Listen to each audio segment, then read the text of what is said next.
ومنهم أميون لا يعلمون الكتاب إلا أماني وإن هم إلا يظنون فويل للذين يكتبون الكتاب بأيديهم ثم يقولون هذا من عند الله ليشتروا به ثمنا قليلا فويل لهم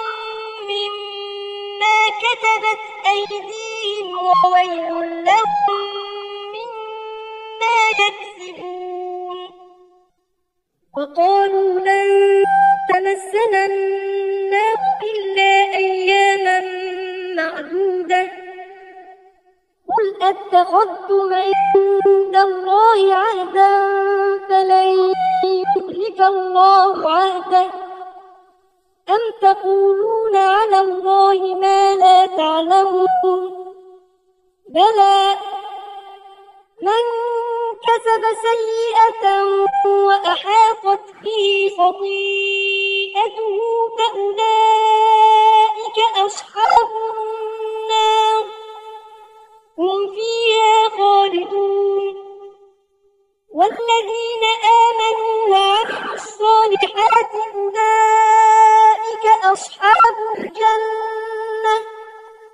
هم فيها خالدون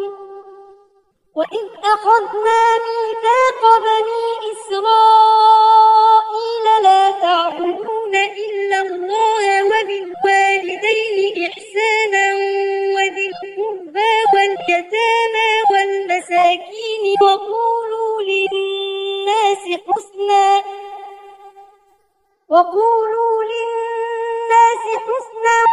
وأقيموا الصلاة وآتوا الزكاة ثم توليتم إلا قليلا منكم وأنتم معرضون وإذ أخذنا ميثاقكم لا تسفكون دماءكم ولا تخرجون أنفسكم من